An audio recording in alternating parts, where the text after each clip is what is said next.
오늘 우리가 함께 봉독한 말씀은 사도행전의 마지막 구절입니다. 사도행전은 초대교회의 피 흘림의 역사이고 초기 사도들의 치열한 삶의 기록입니다.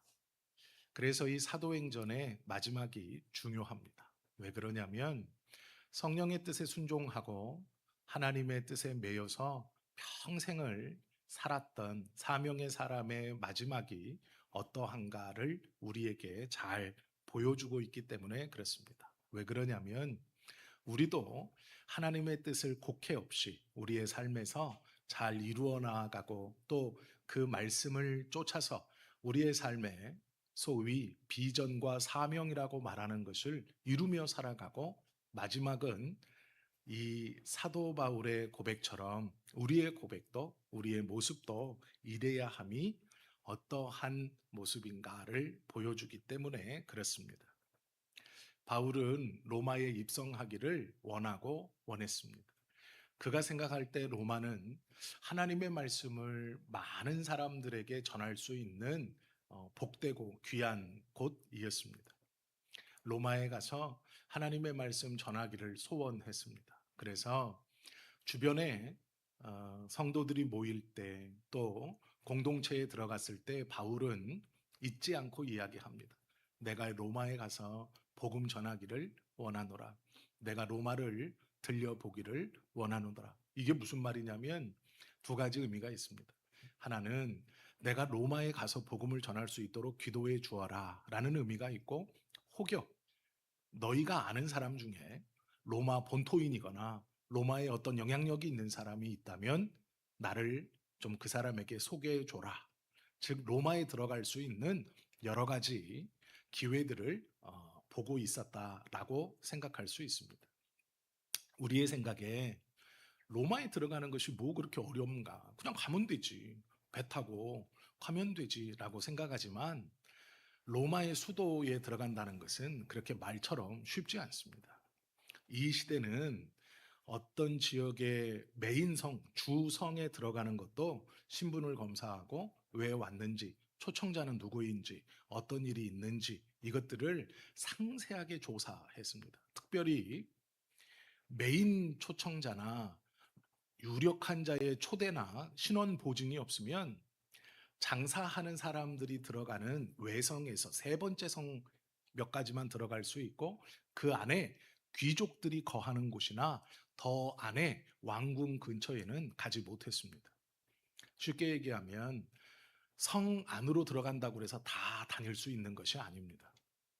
성에 들어가기 전에 자신의 신분을 증거하고 신원을 보증하고 누가 나를 초청했는지, 내가 어떤 일 때문에 이곳에 언제부터 언제까지 머물 것인지를 명확히 밝혀야 했습니다. 로마의 수도는 더 심했습니다. 로마 시민이라고 해서 함부로 왔다 갔다 할 수도 없습니다. 아무데나 내가 몰래 성벽 안에 잠입했다고 해서 시장도 가고 상업 길드가 모여 있는 곳도 가고 그 안쪽에 있는 귀족들이 사는 곳도 가고 그 안에 왕족들이 살고 있는 곳까지 아무렇게나 들어가는 게 아닙니다. 입구를 통과했다고 해도 3일에서 4일이 되면 다 다시 성 밖으로 나와야 했습니다. 특별한 목적이 있어 장사를 하거나 누구의 초청을 받으면 그 잔치 때 기간이나 그 초청 기간 안까지는 안에 머물 수 있지만 그날이 지나면 다 성벽 밖으로 나와야 했습니다. 그냥 열고 들어가고 아무 때나 간다고 그래서 내가 하고 싶은 말 다 하고 내가 가고 싶은 데를 다 갈 수 있는 시대 상황이 아니었습니다. 그래서 바울은 주변의 사람들에게 자신이 로마의 시민임을 밝히지 않으면서 계속해서 부탁합니다. 내가 로마에 갈 수 있도록 기도해 줘라. 이 말은 그 시대 사람들의 말로 들으면 로마의 유력자나 바울을 초청해서 바울이 하고 싶은 복음을 전하는 집회, 그리고 예수 그리스도 하나님의 말씀을 전할 수 있는 회당이나 그런 장소, 이것들을 빌리거나 초대해 줄 수 있는 유력자를 알면 소개시켜 줘라라는 이 두 가지 의미를 같이 내포하고 있는 말입니다. 바울이 가고 싶어 했지만 자신의 뜻을 이루기 위해서 갈 수 있는 방법이 바울에게는 없었습니다. 열심히 기도했고 어쩌면 사람도 찾았을 겁니다. 바울이 나면서부터 로마인이었기 때문에 찾았겠지만, 바울은 태어날 때 로마 신분증을 받았지만, 시민권을 받았지만 그의 주 삶의 무대는 예루살렘이었습니다. 가마리엘 문화에서 보통 이스라엘 백성들은 7살 전에 문화생으로 들어가 율법을 공부합니다. 그리고 그곳에서 약 10년 정도의 수업을 마치고 랍비의 자격을 얻기 위해 그 주변에 있는 동네나 자기에게 할당되어진 지역으로 가서 그곳에 있는 사람들에게 하나님의 율법을 가르치고 그곳에 있는 유력자들에게 평가를 받고 그곳에서 흔쾌히 이 사람은 수련생으로 우리 마을에 와서 랍비의 역할, 즉 장례식도 잘 집례했고 어려운 일이 있을 때 재판에 좋은 조언들을 했고 하나님의 말씀을 잘 가르쳤습니다. 마을의 장로들과 또 유력자들에게 잘 협력해서 좋은 평가를 받으면 그 평가의 서신을 가지고 다시 예루살렘 본 이 가마리엘 문화 공회로 와서 정식으로 랍비의 인장을 가지고 그 다음부터는 이 중앙에서 파송하는 곳이나 자기가 초청받은 곳으로 가서 하나님의 말씀을 가르치는 사람들이었습니다. 이 바울은 바리새인입니다. 로마인이면서 바리새인이고 가마리엘 문화에 있었습니다. 몇 가지를 유추해 볼 수 있죠. 아버지는 장사꾼이었을 겁니다. 바리새인의 80% 90%는 이 상업에 종사하는 사람들이었습니다. 그래서 바리새인이라고 말하는 건 장사하는 사람들 중에 율법을 잘 지키려고 하는 사람들. 그래서 바울의 아버지가 로마를 상대로 장사하는 사람이었고 바울을 로마에서 낳았다는 것을 우리는 짐작해 볼 수 있습니다. 그래서 바울은 나면서부터 로마의 시민권을 가졌습니다. 그런데 바울은 또 가마리알 문화에서 수학했습니다. 무슨 얘기냐면 7살 전에 랍비가 되기 위해서 예루살렘에 와서 약 10년의 시간을 율법을 공부했고 또 정식 랍비를 따기 위해서 다른 사람들처럼 그 중앙에 소속되어서 지방으로 말씀을 가르치고 정해진 곳에서 랍비의 역할을 수련하며 다시 예루살렘 본청으로 돌아와서 랍비의 자격을 따는 그러면 20대 중반에서 30대가 됩니다. 30이 되면 관리에 진출할 수 있었고 중앙정계에 나갈 수 있었습니다. 7살에 들어가서 10년, 20년 가까이를 랍비가 되기 위해서 최선을 다하고 그들의 조직에 하나님의 말씀을 배우고 율법을 익히는 일에 충성했어야 합니다. 그 바울이 변화를 받아서 이제 이방인의 사도가 되었습니다. 성과 성을 넘어 다니는데도 그 자신의 신분을 보증하는 내가 무슨 일 때문에 이곳에 왔다는 것을 증명하는 공문서를 가지고 와야 됩니다. 로마의 수도에 들어가는 일은 쉽지 않습니다. 내가 로마의 시민권이 있습니다. 나를 들여보내 주십시오. 다 들어갈 수 있는 게 아닙니다. 들어갔다고 해서 상업길들을 왔다 갔다 하거나 귀족들이 사는 곳까지 들어가거나 왕족들이 사는 곳까지 들어갈 수는 없습니다. 들어가는 게 문제가 아니라 들어가서 활동을 할 수가 없습니다. 한 나라의 수도, 그 시대의 최강국의 수도를 대충대충 관리하지 않습니다. 들어오고 나가는 사람들을 철저히 조사하고 어떤 일을 하는가를 철저히 조사합니다. 바울이 생각했던 복음을 전하는 것, 우리가 지금 생각하는 것처럼 가기만 하면 전할 수 있지, 가는 게 문제지, 어떻게든 걸어가든 배 타고 가든 말 타고 가든 들어가기만 하면 복음을 전할 수 있지, 아닙니다. 그럴 수 없어요. 복음을 접한다는 것이 그래서 어렵습니다. 내가 모든 것에 열려 있는 마음을 갖고 있어도 복음을 전해 나에게 전해줄 사람이 찾아오는 것이 하늘의 별 따기입니다. 내가 로마에서 태어나 로마시 안에서 왔다 갔다 할더라도 내가 귀족이라도 나에게 복음을 전해줄 사람이 상업지구에서만 머물고 있고 그 며칠 동안에 상업지구 한 구석에 복음을 전할 때 로마의 귀족인 내가 그 상업지구에 그 시간에 가서 그 사람의 말을 듣고 마음 문을 열고 저 예수를 내 구세주로 받아들여야지 하늘의 별 따기와 같은 확률입니다. 특별히 그들이 내가 있는 귀족 지역까지 들어온다는 것도 하늘의 별 따기입니다. 복음을 전하는 것도 어렵고 복음을 듣는 것도 어려운 것이 이때의 사회생이고 이때의 생활의 풍습이고 이때의 어려움입니다. 그때 바울은 계속해서 하나님께 기도하고 소원합니다. 하나님, 로마에 가고 싶습니다. 복음을 전하고 싶습니다. 주변에 그 기도를 요청하는 것은 내가 로마에 갈 수 있도록 기도해 주십시오. 혹여 아는 사람이 있다면 나를 소개시켜 주십시오라는 것입니다. 이 소망을 품고 바울은 성을 옮겨 다니고 도시를 옮겨 다니며 어렵게 복음을 전했습니다. 왜 바울이 만나는 사람이 대부분 가난하고 불황자이고 또 바울이 바닷가에서 시장 한켠에서 복음을 전하는지 아십니까? 들어갈 수가 없어요. 안쪽까지는. 그저 이방인들이 모여 있는 관리가 허술한 그 성의 중심 세력이 아닌 그 성에 어떻게든 빌붙어서 살려고 하는 약한 사람들이 모여 있는 곳에 갈 수밖에 없어요. 그게 사회상입니다.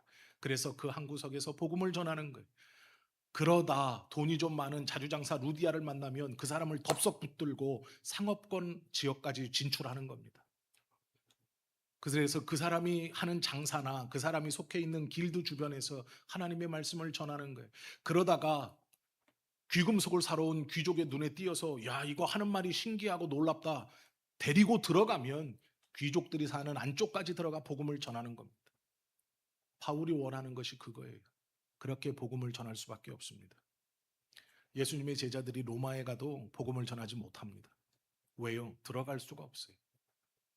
귀족 길드까지, 귀족들이 사는 빌리지 안까지 들어갈 수가 없고 왕족들이 사는 구역까지 절대 들어갈 수 없습니다.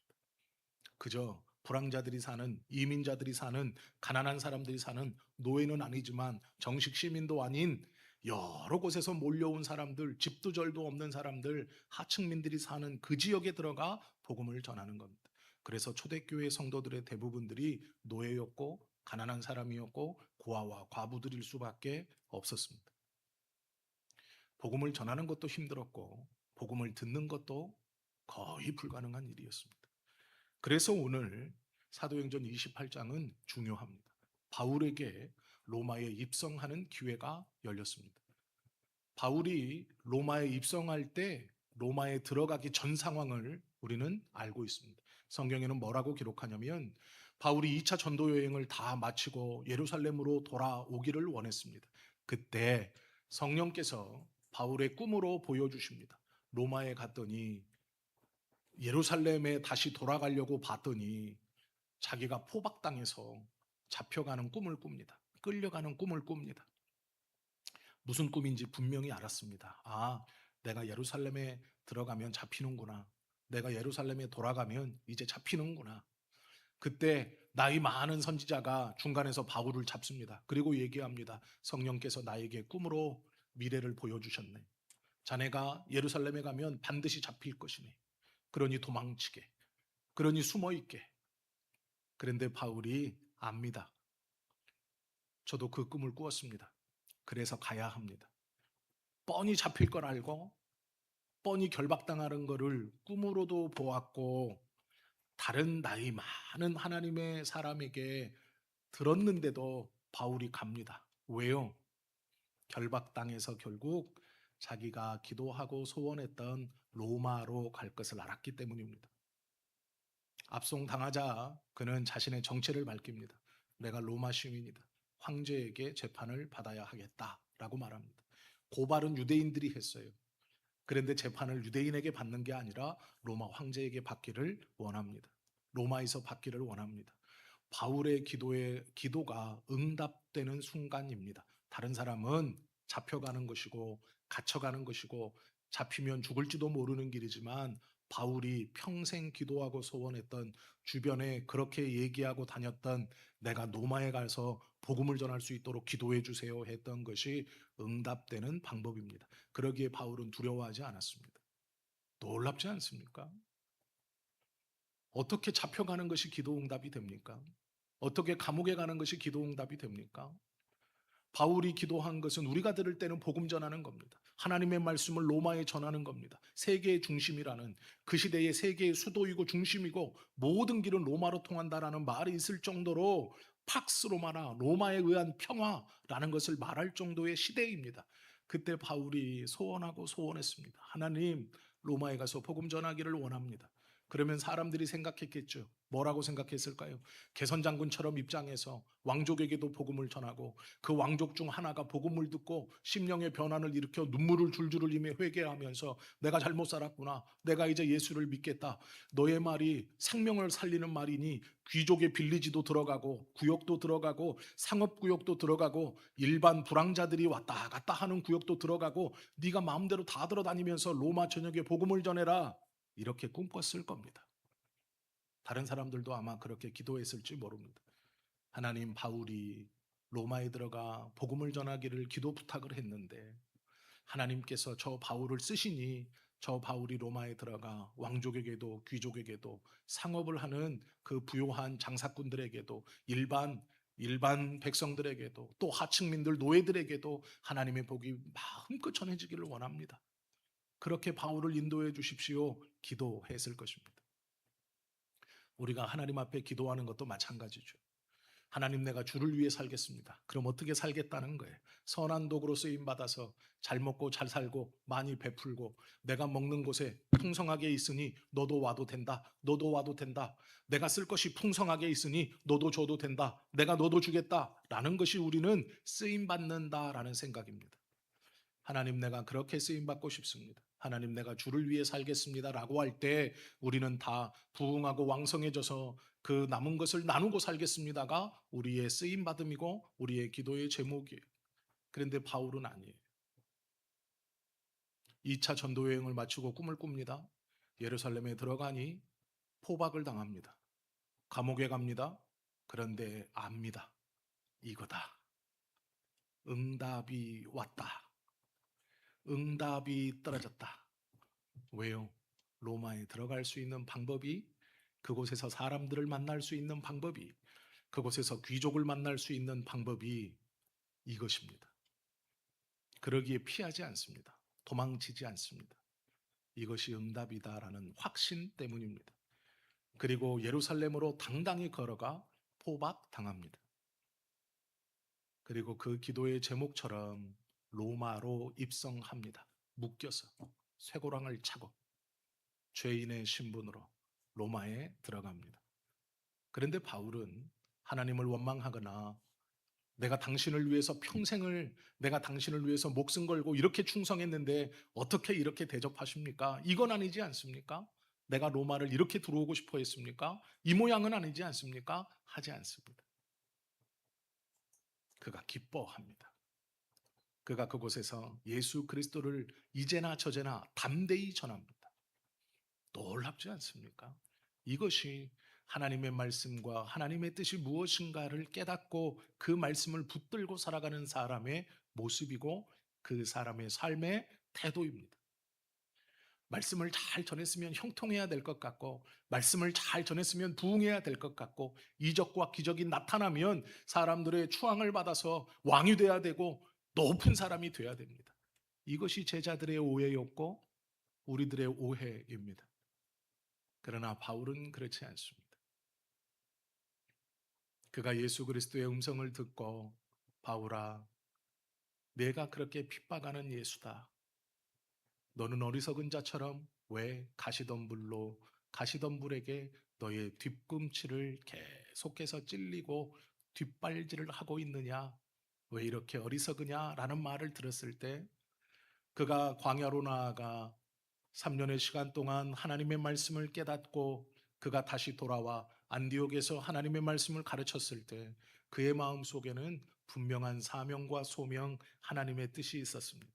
1차 전도 여행을 마치고 2차 전도 여행을 갈 때 그가 가고 싶었던 곳과 반대로 하나님께서 인도하셨을 때 그는 자신의 뜻을 죽이는 방법이 무엇인지 알았습니다. 하나님의 역사가 어떻게 이루어지는지 확신했습니다. 그리고 그가 다시 예루살렘으로 돌아올 때 하나님께서 보여주신 잡혀 포박당하는 꿈은 잡혀 포박당해 감옥에 가 죽임을 당하는 꿈이 아니라 자신이 그렇게 기도했던 기도가 이루어지는 꿈이었습니다. 아마 예루살렘으로 터벅터벅 걸어간 것이 아니라 다름질하며 갔을 겁니다. 기쁨으로 갔을 겁니다. 아마 바울은 자신을 체포하러 오는 로마의 군인들을 봤을 때 속으로 기뻐했을지 모릅니다. 어서 와라, 어서 묶어라, 어서 가자. 그랬을 것입니다. 오늘 28장 30절 31절에 보면 그의 태도가 드러나 있습니다. 바울이 온 이태를 자기 셋집에 머물면서 자기에게 오는 사람들을 다 영접하고 자기에게 오는 사람들을 다 귀인처럼 여깁니다.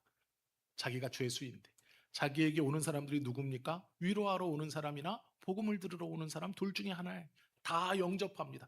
귀한 사람으로 알고 높은 사람으로 알고 자기는 낮아져서 영접한다라고 합니다.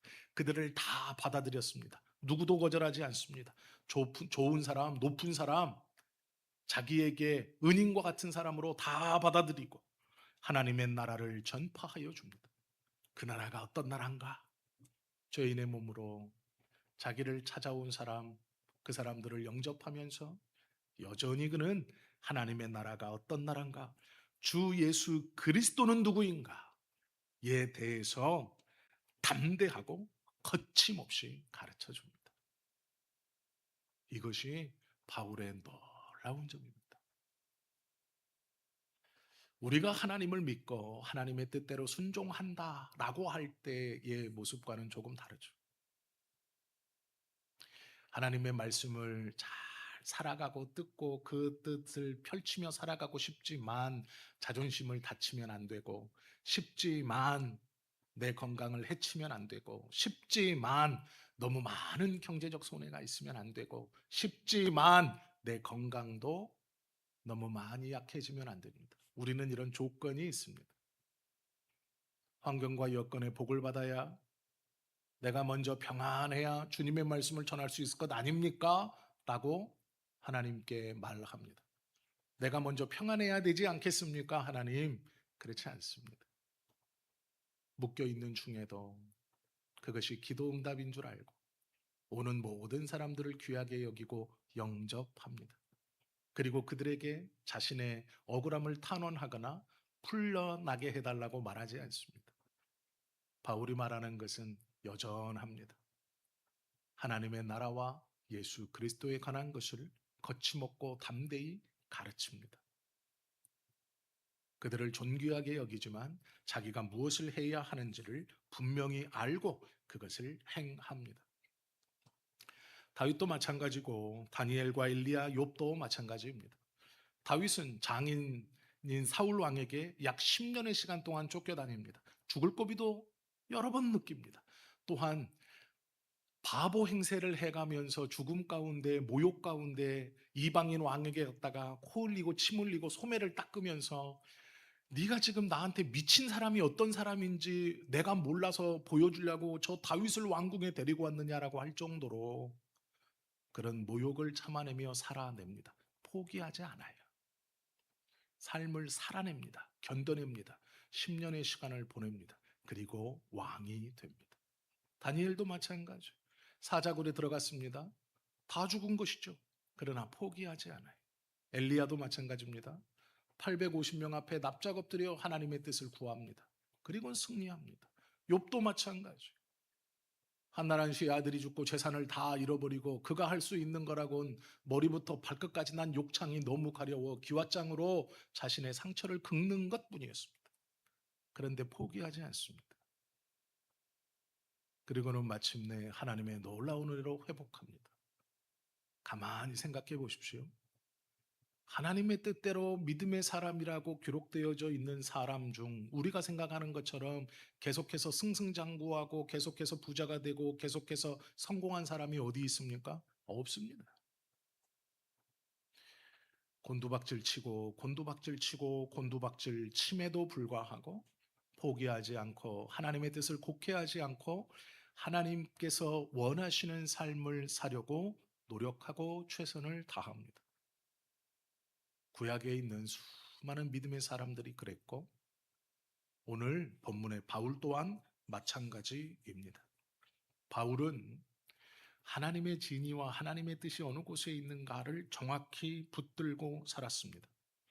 내 안에 복음을 향한 불타는 마음이 있다면 하나님께서 역사하실 것이다 라는 것이죠. 불가능해 보이지만 나락에 갔고 죽을 것 같지만 하나님께서 이것을 통하여 하나님의 나라를 전하게 하신다라는 것이죠. 우리의 삶이 어떤 모양이든 그것이 중요하지 않습니다. 다른 사람에게 인정받든 주목받든 잘 먹고 잘 사는 삶이건 그렇지 못한 삶이건 그건 중요하지 않습니다. 하나님의 뜻을 붙들고 포기하고 있지는 않은가? 하나님의 뜻을 붙들고 잃어버리고 있지는 않은가? 그건 붙든 것도 아닙니다. 그건 알고 있는 것도 아닙니다. 안다고 생각하지만 모르고 있는 것입니다. 하나님의 뜻을 붙들었다면 포기하지 않는 것입니다. 하나님의 뜻을 붙들었다면 그 입술의 고백이 언제나 하나님의 나라와 예수 그리스도가 누구인가에 대한 것이어야 합니다. 내가 조금 더 좋아지면 아니요, 그렇지 않습니다. 내가 상황과 형편이 나아지면 아니요, 그렇지 않습니다. 사도행전 19장 21절에 보면 바울은 내가 거기로 갔다가 로마에도 가야 하리라.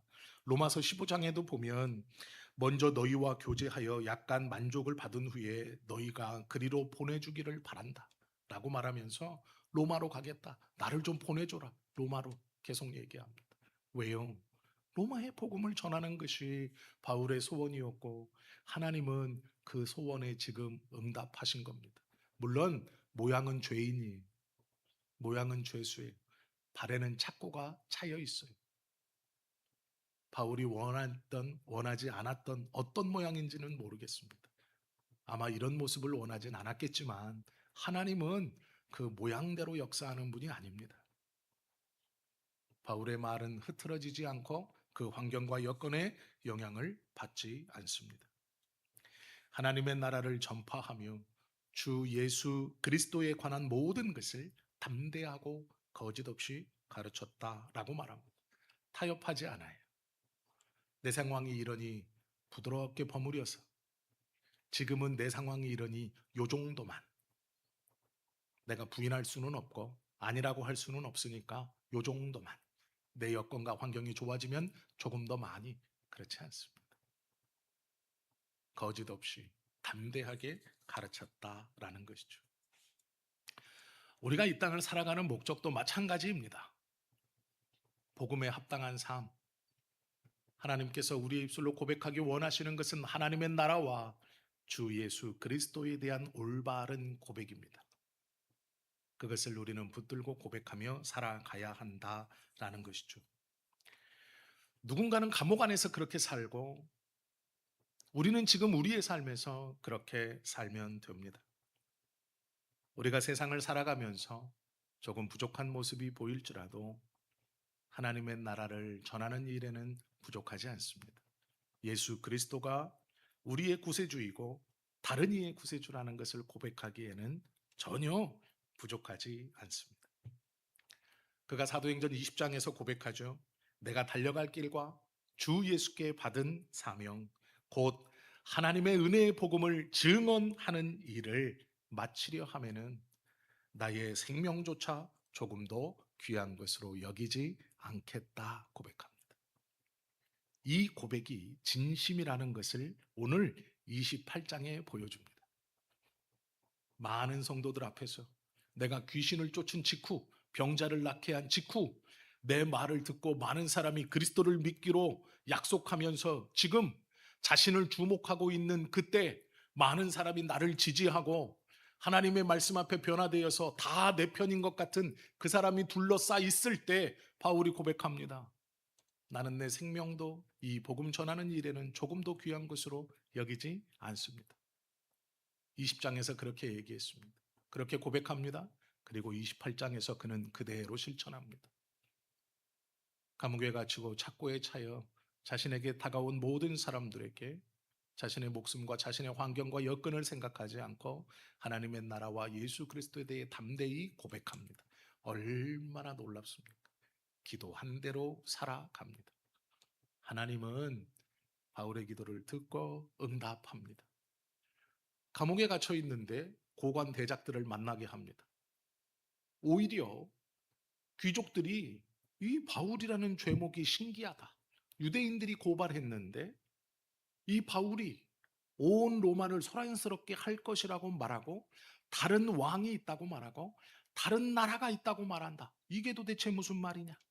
또 어떤 이는 야, 이 바울이 예루살렘에서 일부러 잡혀서 로마까지 왔다. 그리고 잘 알아보니까 그의 아버지는 돈이 많은 장사꾼이고 이 바울은 나면서부터 로마 시민이다. 그리고 가마리엘 문화에서 고급스러운 사립학교에서 공부했다. 돈 많을 거야. 데려와라. 내가 좀 이렇게 눈치껏 타협하면서 감옥에서 풀어내주는 뉘앙스를 잘 이렇게 해서 걔 잘 꼬드겨 가지고 내가 좀 돈 좀 뜯어내겠다. 귀족들이 이런 생각 저런 생각을 가지고 바울에게 접근합니다. 그런데 바울은 하나같이 이런 생각 저런 생각에 타협하지 않습니다. 오직 그의 고백은 하나님의 나라와 예수 그리스도에 대한 말씀뿐입니다. 귀족이 말합니다. 내가 돈푼이나 좀 얻어내려고 너를 만났는데 너는 미쳤다. 내가 보니 너는 미쳤다. 너는 꿈꾸고 있다. 너는 전혀 현실적이지 않다. 그랬더니 바울이 뭐라 그럽니까? 내가 이렇게 잡힌 것 외에는 당신들도 나와 같은 꿈, 당신이 말하는 그 미침이 지금 나의 미침이라면 당신도 나처럼 미치기를 원합니다. 이렇게 말해요. 얼마나 놀랍습니까? 그 귀족이 원한 건 돈 좀 주면 풀려나게 해주겠다는 거일지도 몰라요. 그런 뉘앙스로 만난 거예요. 돈 좀 뜯어내겠다라고. 그게 흔한 일이니까. 돈을 주고 귀족들이 풀려나는 건 흔한 일이니까. 그러나 바울은 그것에 관심 두지 않습니다. 그렇게 할 수 있고 없고를 떠나서 그거 중요하지 않아요. 당신은 나를 만났다. 나에게서 들을 수 있는 것은 오직 두 가지. 하나님의 나라와 예수 그리스도에 관한 이야기뿐이다라는 것이고 그것을 합니다. 그리고 당당하게 내가 묶인 것 위에는 당신이 나와 같기를 원한다라고 말합니다. 이것이 믿음의 사람의 고백이고 삶의 태도입니다. 우리의 삶에서 어떠한 모양으로 있는지는 자세히 또 저는 정확히 모릅니다. 우리 성도님들이 어떠한 삶의 아픔과 어떠한 상황에 있는지 저는 다 알지 못합니다. 그런데 분명한 것은 우리가 이 바울처럼 하나님의 뜻을 붙들고 살아가고 마지막을 준비하고 있다면 우리의 마지막이 어때야 하는가, 어떤 고백을 드려야 하는가, 환경과 여건이 어떠함이 중요한 게 아니라 우리의 말이 무엇이 중요한가, 우리의 입술의 고백에서 무엇이 고백되어야 하는가라는 것은 한 목소리로 함께 한 성령께서 함께 고백하게 하시는 고백일 겁니다. 다른 것 없어요. 두 가지입니다. 하나님의 나라와 예수 그리스도가 누구인가 라는 것에 대한 바른 고백입니다. 그것을 말하고 그것을 고백하고 그것을 가르칠 수 있을 때 하나님의 은혜에 붙들려 사는 삶, 성령의 이끌림을 받아 살아가는 삶이라고 하나님 앞에 인정받을 것입니다. 이 일을 가능케 하시는 분은 성령입니다. 그러므로 우리는 이 성령의 음성에 더욱더 붙들리고 그 인도를 따라가기 위해 날마다 기도하고 하나님의 말씀을 깊이 상고해야 할 것입니다. 오늘 이 사도행전 28장 30절 31절의 말씀을 기억하십시오. 그리고 31절의 고백이 우리 모두의 고백이 되기를 예수님의 이름으로 축원합니다. 기도드립니다.